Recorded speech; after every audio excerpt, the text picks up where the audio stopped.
Gout arthritis ni aina ya ugonjwa wa maungio ambao unasababishwa na kuongezeka au kuzidi kwa uric acid kwenye damu.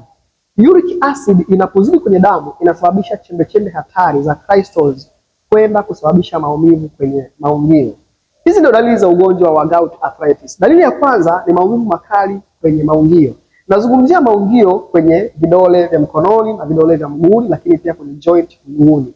Lakini pia dalili nyingine ni kuvimba au vivimbe kwenye maungio ya vidole vya mkononi na vidole vya mguuni. Lakini pia mtu anapata uvimbe sehemu hizo, lakini pia huo uvimbe unakuwa na rangi nyekundu. Lakini dalili nyingine ni kuhisi kuwaka moto katika sehemu hizo za maungio kwenye vidole vya mguuni na mkononi na hata kwenye maungio kwenye mguu.